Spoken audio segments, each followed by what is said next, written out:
So to an unfortunate story, for those of you, of course, who've been on social media, you would be aware that Impala utility back Richard Sidindi passed on last week on Monday in unfortunate circumstances. We want to remember him as somebody who was his work ethic, somebody who rose from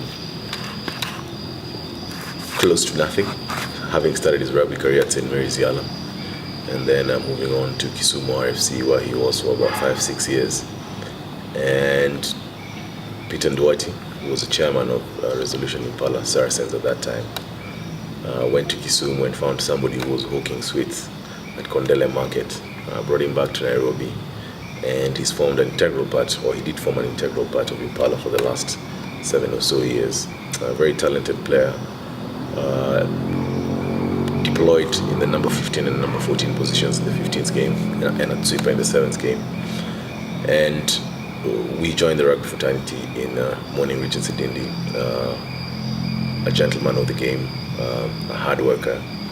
And to his family, all we can say is that may he rest in peace, and believe the rugby fraternity is going to be reviewing this. Just by the way, for the people who are watching this, of course, there's a pay bill that has been set up by Impala Club for Richard Sidindi's funeral contributions. And the pay bill number is, the business number that is 945400, and the account number is GST197. In case you missed it, that should be running at the bottom of your screen right now. Contribute whatever you can to make sure that the family is able to meet their needs when sending him off. On behalf of the Three Quarters podcast, all we say is that thank you very much for gracing the game, Richard Sidindi. Thank you very much for the moments that you gave us on a couple of times. You are the bad man of the week, and may you rest in peace.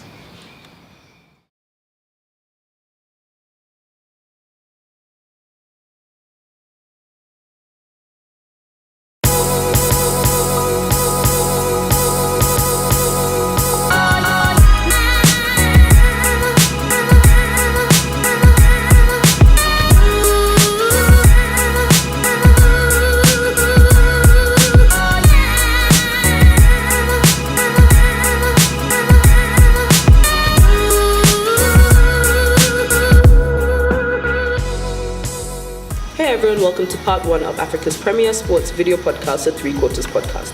As usual, remember to jump onto the hashtag 3QP and let us know what your sporting interests are. I'm Tamima Duffield. And I'm Ngara Kamuye. So we start off with our fixture for match day 12. Yes. And that was at the Kenyatta University grounds, Mwamba hosting Kenya Harlequins. Yeah.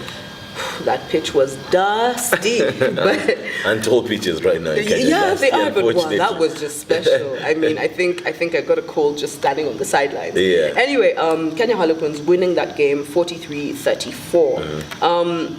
In my opinion, I felt like, to be honest, Harlequins didn't play that well. They didn't really impress me. Yes, their pack was heavier. Yes, I mean, you scored more points. Okay, you won the game. But I feel like in open play, like at some point, especially when Eden Aguero was subbed off, like the Quins backline was almost non-existent. The tries that they scored, I mean, even speaking to a few of the Quins supporters on the day, the tries that they scored were more, not off set plays. It was just, it happened. They capitalized on Mwamba's mistakes. And that's basically what happened on the day. Mwamba had a few, chances but didn't capitalize. You camp in someone's 5-yard, in someone's 5, and you don't score. And more often than not, when that happens, you get a counter, they go, they score, and that's it. Mwamba started winning that game. Well, not winning, but they started off with a penalty. And then after that, it was, sort of downhill. And then at some point, Mwamba started clawing back. But, too little, too late, basically, in the end. What do you think of, what went on the day? My biggest issue with this result is, well, granted, Quins get a bonus point, and Quins were able to register 43 points on the board. I get the feeling that they're soaking in too many tries, and of course that then boils down to the issue of defense. And what I've realized is that what normally happens, and I'll reference the Impala game a lot, what normally happens is that, well, yes, they do get off to a very huge lead in the first and second half. And then, of course, some substitutions happen, and they start soaking in the points, and making the game look very close. Because I was actually following this game, and you could see at halftime, Mwamba were like 15, 20 points down. Yep. And like, as you're saying, after Eden Aguero was sacked, then they were able to claw back into the game. So there's an issue I want to say, and I'm not saying based on the fact that most teams are able to claw back points against Harlequins in the last 15 minutes. 20, 15 minutes. You get the feeling that the only thing that is saving Quins is that they'll have rushed off to a very heavy lead in the first 60 or so minutes. So what happens when now you start meeting the tougher teams, the teams that you can't register the 43 points or so? Remember, they have to take on Nondis in the second leg. They have to take on KCB in the second leg. So I think the defense is something they might need to work on, because you don't want a scenario. First, it affects your point difference. Of course. Because while granted you register 43 points, you had 34 scored against you. So on this one, it's only +9. +9, no, I mean, when you're comparing with the big dogs, when you're comparing with the Cabrases and the rest, where they're all +100, So I get the feeling that that is something that will need to be addressed. I don't know if it's the intensity levels. I don't think it's the fitness levels. You just get the feeling that when the bench comes in, they are unable to stop the opposition from scoring tries. Yep. Yeah. I think I definitely agree with you on that. Most people sort of like the Quins that we've seen and the form that they've been in, we expected a game where they were more maybe dominant, not lucky tries that have been well worked out, but that wasn't the case on the day. So I definitely agree with what you have to say. So we had other games obviously on the day. We had Black Blood against Impala, Black Blood losing that 1938, Nondis beating Homeboys by 1 point, so that was 17-16 to Nondis. Mean Machine losing to Cabras. I think this was a shocker though, because they managed to register 22 points and Cabras 41. So yes, Cabras won the game, but at halftime I think there was 2 points difference between Cabras and Mean Machine. So I mean, well done to them. Then we had Oilers take on KCB 20-29 in favor of KCB, another shocker on the day. And Nakuru beating Strathmore 33-18. So did those results go as you thought? Okay, of course, predicted. There was no shocker really. It's just in terms of the difference. We expected KCB to wallop Oilers. Didn't happen on the day, but look, Oilers have been pretty impressive this season, so we can't take anything away from them. The one that shocks me, though I called it, the one that shocks me is Nondis versus Homeboys. The reason I say that is because Nondis are actually depleted in terms of their players. Very many of their players are injured. And looking at the Homeboys, what is it called? Homeboy starting lineup. Like Jeff Oluwich back. It was even Leonard Gacy was on the bench. It was.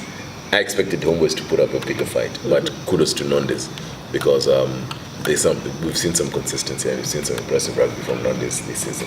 Definitely. So on the log, it's Cabras, KCB, Harlequins, then Nondis. Then 5th, 6th, 7th, and 8th is Impala, Mwamba, Nakuru, and Homeboys. And then the bottom 4 are Oilers, Black Blood, Strathmore, and Mean Machine. So next week, or rather next weekend, we've got the pre-quarters for Enterprise Cup. But match day 13 comes back on the 16th of March. So we have KCB versus Nondis, Homeboys versus Mwamba, Quins versus Oilers, Cabras versus Black Blood, Strathmore Leos versus Mean Machine, and our feature game is Impala hosting Nakuru. How do you think those games will go? First one is KCB versus Nondis. I think KCB. Nondis got. I don't say they got lucky, but you have to also take into account the fact that KCB didn't have many of their stalwarts when they played that game.